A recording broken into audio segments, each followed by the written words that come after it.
All welcome back to my channel. So ಈ ವ್ಲಾಗಲ್ಲಿ ಬಂದುಬಿಟ್ಟು ನೆಕ್ಸ್ಟ್ ದಿವಸ ಫಂಕ್ಷನ್ ಇದೆ. ಪಾಪುಗೆ ನೇಮ್ ಇಡೋದು, ಅಂದರೆ ಡೆಡಿಕೇಶನ್ ಅಂತ ಹೇಳ್ತೀರಿ.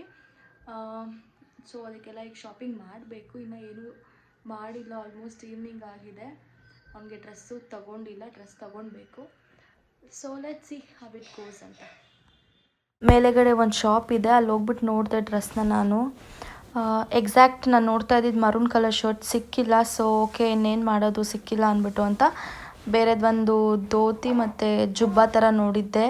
ಫಸ್ಟ್ ಕ್ರೈ ಮತ್ತು ನಮ್ಮ ಮನೆ ನಿಯರ್ ಬೈ ಎಲ್ಲ ಹುಡ್ಕೊಂಡು ಬಂದೆ, ಬಟ್ ಯಾವುದೂ ಸಿಕ್ಕಿಲ್ಲ. ಸೊ ಲಾಸ್ಟ್ ನಾನು ಇದೇ ಶಾಪಿಗೆ ಬಂದು ಬಟ್ಟೆ ತೊಗೊಂಡೋದೆ. ಯಾಕಂದರೆ ಗಾಯ್ಸ್, ನಮ್ಮ ಮಮ್ಮಿ ಚೇಪೆಕಾಯಿ ತಿಂದು ಫುಲ್ ಊಷ್ಟ ಆಗ್ಬಿಟ್ಟವ್ರೆ.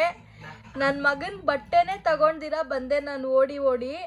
ಇಡ್ಲಿ ತಿಂತೀನಿ ಅಂದ್ಬಿಟ್ಟು ನೋಡ್ರಿ, ಇವಳೆಲ್ಲ ತಿಂತಾವಳು ಇಡ್ಲಿನ. ಪೇಷಂಟ್ ಇವಳು, ತಿನ್ನೋದು ಇವಳು ಮತ್ತು ಅವಳು. ನನಗೆ ಇಲ್ಲ ಊಟ. ಟೈಮ್ ಬಂದ್ಬಿಟ್ಟು 10:30 ಆಗಿದೆ. ನಂಗೆ ಬೇಡಮ್ಮ, ನೀನು ತಿಂದು ಚೆನ್ನಾಗಿದ್ರೆ ನಾನು ಚೆನ್ನಾಗಿದ್ದಂಗೆಮ್ಮ. ಏನಂತ ಬ್ಲಾಗ್ ಅಪ್ಲೋಡ್ ಮಾಡಲಿ ನಾನು, ಹೇಳು. ಅರ್ಧಂಬರ್ಧ ಓಡ್ ಬಂದಿದ್ದೀನಿ.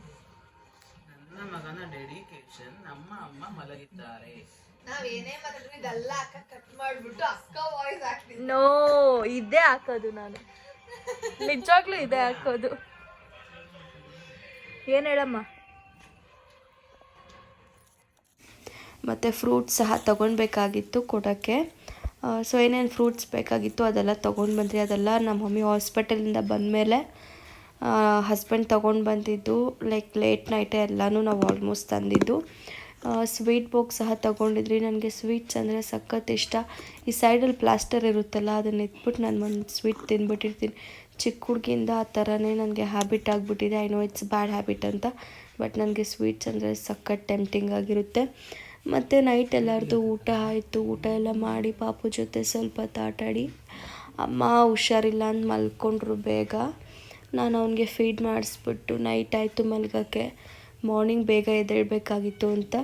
ನಿಮಗೆ ಈ ವ್ಲಾಗ್ ಇಷ್ಟ ಆಗಿದ್ದು ದಯವಿಟ್ಟು ಲೈಕ್ ಮಾಡಿ, ಶೇರ್ ಮಾಡಿ, ಸಬ್ಸ್ಕ್ರೈಬ್ ಮಾಡಿ.